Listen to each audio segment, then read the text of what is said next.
Oke, assalamualaikum warahmatullahi wabarakatuh.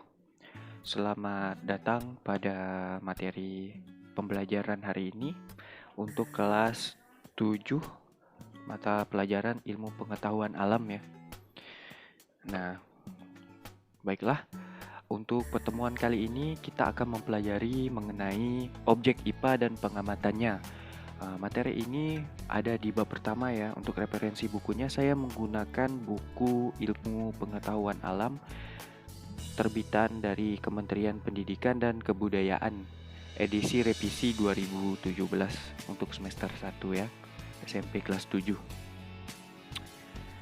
Oke, baiklah. Kita mulai saja. Nah, sebelum kita masuk ke pembelajaran, ada sedikit pertanyaan, yaitu tentang bagaimana sih cara mempelajari lingkungan sekitar. Nah, ternyata lingkungan ini dapat kita pelajari loh, teman-teman. Nah, caranya yaitu dengan penyelidikan ilmiah. Nah, sedikit informasi bahwa para ilmuwan atau saintis mempelajari hal-hal yang terjadi di sekitar kita itu dengan cara melakukan serangkaian penelitian loh, teman-teman. Dengan cara yang cermat dan hati-hati. Nah, dengan cara seperti itu, para ilmuwan dapat menjelaskan apa dan mengapa sesuatu yang ada di alam sekitar kita dapat terjadi, serta dapat memperkirakan sesuatu yang terjadi loh saat ini maupun saat yang akan datang. Nah, hasil temuan mereka itu dapat dimanfaatkan untuk kesejahteraan hidup manusia. Nah, hasil temuan dalam bidang teknologi misalnya di pertama komputer, televisi, nah, pupuk, dan sebagainya. Komputer, televisi itu tidak langsung muncul loh, teman-teman. Nah, para ilmuwan melakukan penelitian dulu sampai akhirnya ditemukanlah komputer, televisi, lampu, dan lain-lainnya. Nah, pada bab ini kita akan mempelajari nih apa yang diselidiki dalam IPA, bagaimana melakukan pengamatan dan mempelajari pengukuran sebagai bagian dari pengamatan. Nah, langkah awal untuk mempelajari benda-benda di sekitar kita itu paling mudah, yaitu dilakukan dengan cara observasi atau pengamatan. Nah, kita masuk ke penyelidikan ilmiah ya. Untuk penyelidikan yang paling mudah itu yaitu teman-teman melakukan pengamatan terhadap teman sekitar. Nah, contoh, saya lagi mengamati si Budi. Budi adalah teman saya di kelas. Nah, si Budi ini badannya itu tinggi, rambutnya hitam, kulitnya coklat, hidungnya mancung, matanya bulat, dan lain-lain. Nah, itu ada pengamatannya. Saya mengamati langsung si Budi, nah, sehingga saya bisa mengkomunikasikan apa yang saya lihat. Nah, itu namanya penyelidikan atau pengamatan yang paling dasar teman-teman sering lakukan ya. Nah, dalam penyelidikan ilmiah IPA melibatkan sejumlah proses yang harus teman-teman kuasai, antara lain seperti berikut. Pertama, teman-teman melakukan pengamatan atau mengamati. Nah, menggunakan pengamatan itu menggunakan panca indera. Nah, termasuk melakukan pengukuran dengan alat ukur yang sesuai. Pengamatan dilakukan untuk mengumpulkan data dan informasi. Nah, pengamatan bisa langsung teman-teman lihat ya dengan mata teman-teman atau dengan diraba menggunakan alat ukur. Nah, misalkan kita ingin mengukur tinggi si Budi tadi, kita menggunakan alat ukur meteran contohnya. Nah, yang kedua, teman-teman itu membuat inferensi. Nah, apa sih inferensi? Itu menjelaskan pola atau hubungan antar aspek yang diamati serta membuat prediksi. Oke, yang ketiga yaitu mengkomunikasikan.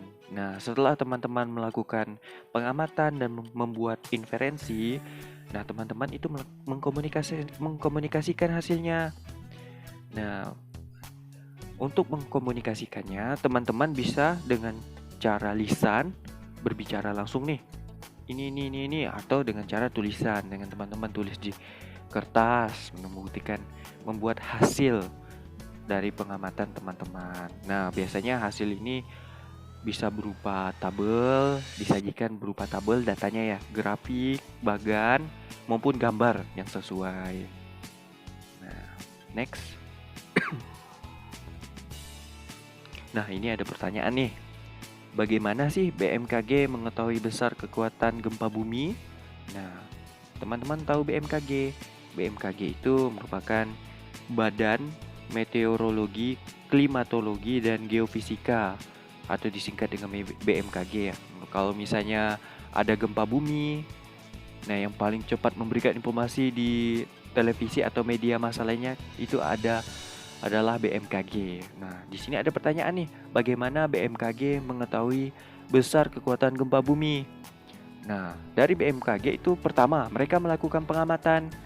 Nah, setelah mereka melakukan pengamatan pada titik yang terjadi gempa bumi itu, mereka melakukan prediksi bahwa gempa bumi yang terjadi di posisi tersebut sekian. Nah, setelah mereka yakini hasil tersebut mereka komunikasikan. Biasanya teman-teman lihat kan ada pengumuman di media cetak, media massa, di televisi, nah, atau di internet, di Google.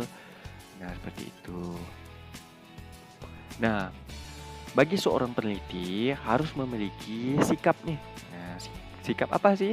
Yang pertama, si peneliti tersebut. Jadi kalau misalnya teman-teman ingin jadi peneliti, sikap yang pertama itu kita harus teliti.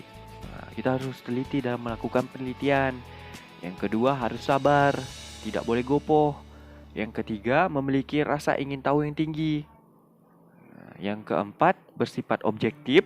Dan yang terakhir kita harus tenang. Oke, next. Nah, sekarang apa sih yang dimaksud dengan objek IPA?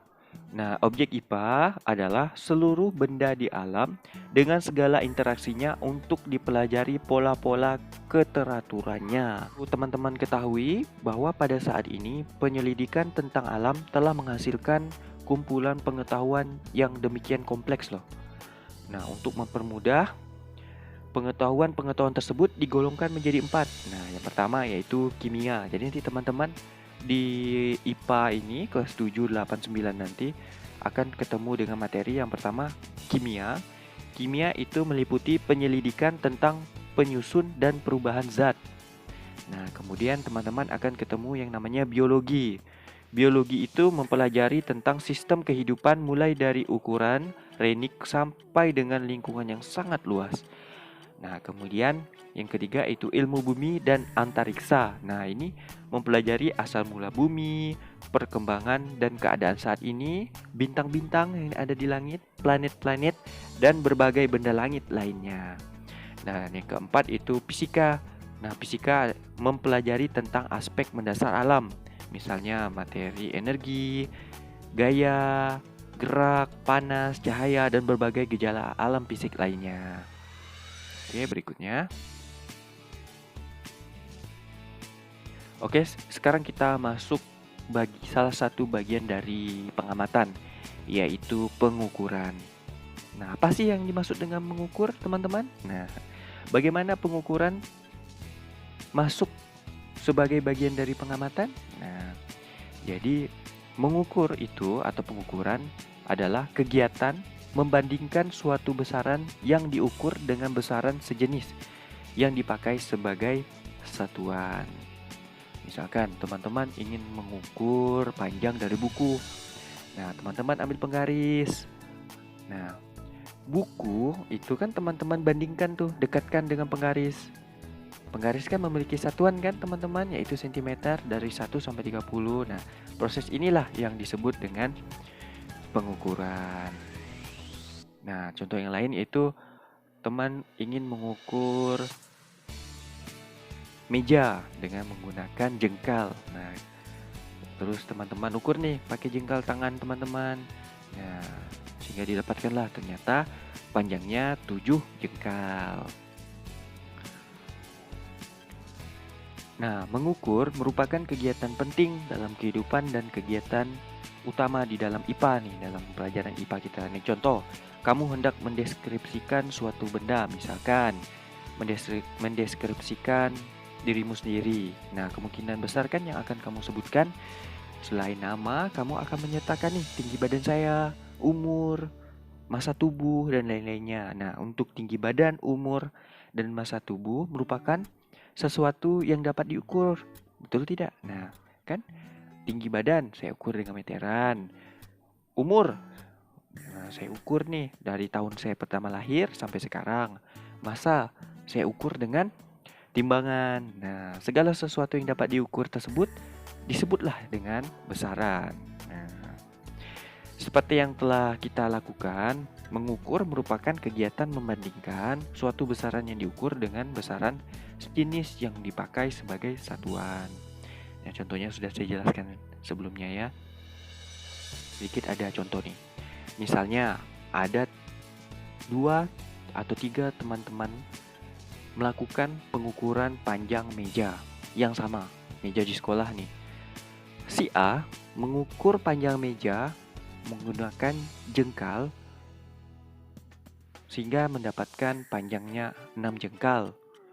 Kemudian si B melakukan pengukuran juga dengan jengkalnya sehingga didapatkan 5 jengkal. Sedangkan si C melakukan pengukuran dengan meja yang sama ternyata mendapatkan 7 jengkal. Nah, sekarang teman-teman bayangkan nih, apa yang terjadi jika setiap pengukuran di dunia menggunakan satuan yang berbeda-beda?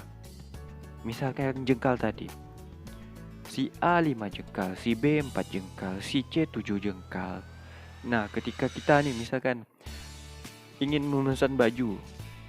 Nah, sebelum berangkat nih beli memesan baju ke pasar, mengukur pakai jengkal. Pakai jengkal teman-teman sendiri, dapatlah panjang baju. Panjang baju yang teman dapatkan itu misalkan 4 jengkal. Nah, ketika pergi ke tukang jahit, mesan, Pak penjahit, saya mau memesan baju 4 jengkal. Kemudian kita pulang nih, teman-teman pulang. Nah, pada saat seminggu kemudian teman-teman ingin ambil baju. Sekali dipakai, loh kok bajunya kepanjangan? Nah, kan kemarin katanya ini 4 jengkal. Loh kan 4 jengkal ini Pak, 4 jengkal saya. Loh, yang saya gunakan kan jengkal saya. Nah, bisa berbeda-beda kan teman-teman. Nah, kok bisa beda-beda? Ternyata jengkal teman-teman dengan si tukang jahit ya jelas beda. Teman-teman tuh tangannya kecil, si penjahit tangannya besar. Karena itu diperlukanlah satuan yang disepakati bersama untuk semua orang. Nah, supaya tidak terjadi kekeliruan seperti itu. Nah, satuan yang disepakati inilah disebut dengan satuan baku. Oke, satuan baku seperti apa sih yang teman-teman temui? Nah, banyak tuh contoh yang paling sering teman-teman gunakan yang ada di penggaris tuh, satuan bakunya sentimeter. Kan teman-teman, di semua penggaris tidak ada yang beda, betul tidak? Penggaris si A, si B kalau teman-teman dekati pasti sama. Dari 1 cm ke 30 cm-nya. Jarang ada yang beda kan?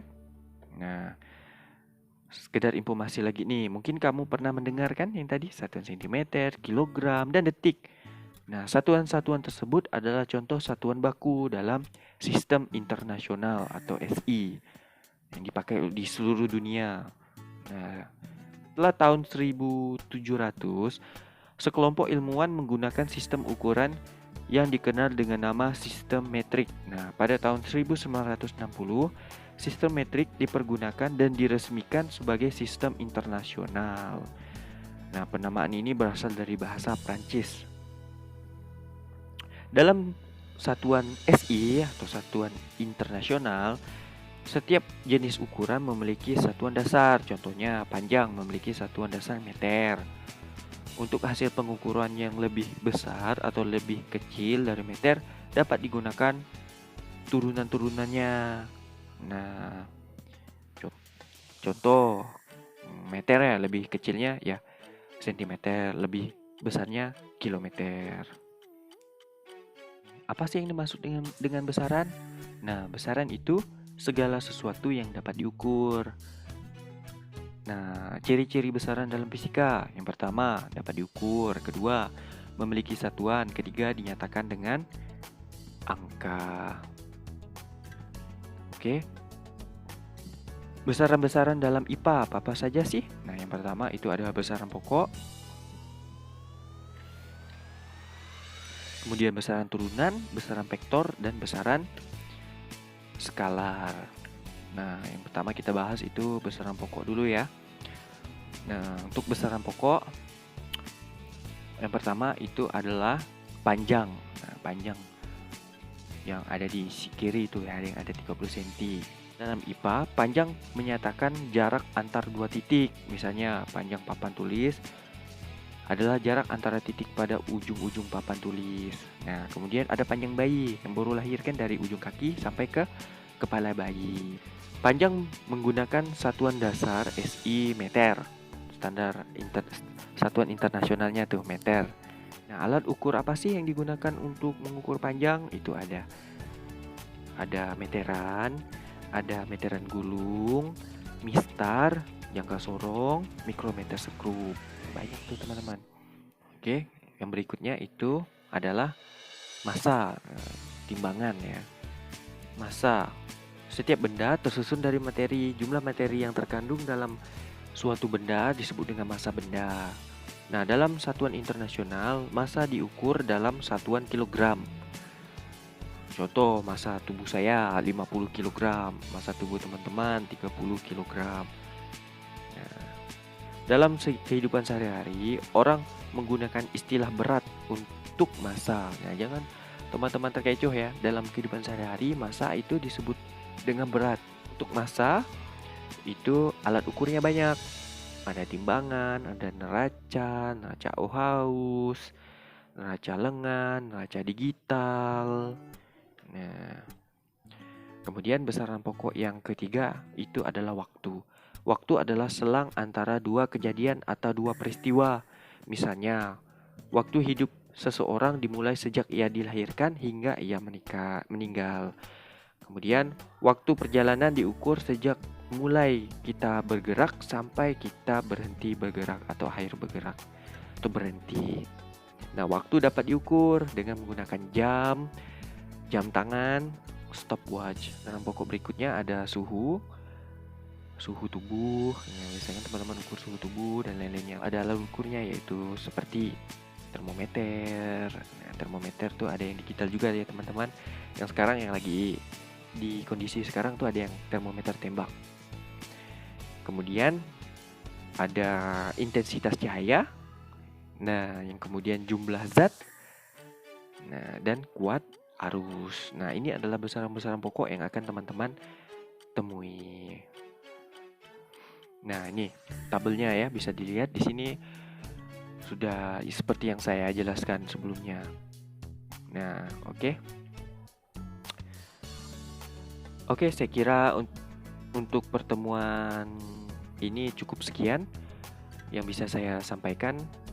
Jika ada yang ingin teman-teman tanyakan, silakan teman-teman tanyakan mengenai materi awal ini. Untuk pertemuan berikutnya kita akan belajar mengenai besaran turunan, cara menggunakan alat-alat ukur panjang, massa, waktu, dan lain-lainnya ya. Untuk tugasnya akan saya kirimkan di grup WhatsApp teman-teman. Jadi silakan dikerjakan berupa praktikum. Baca dengan jelas dulu langkah-langkahnya sampai selesai. Jika sudah, kerjakan. Jika ada yang kurang atau kurang dipahami, silakan ditanyakan ke saya. Oke, cukup sekian. Sebelum mengakhiri video ini, silakan teman-teman absen di kolom komentar dengan mengisikan nama dan kelas. Nah, jangan lupa di likes ya videonya. Oke, sekian untuk materi pembelajaran hari ini. Sampai bertemu di minggu berikutnya. Oke, jangan lupa di subscribe. Oke, selamat pagi.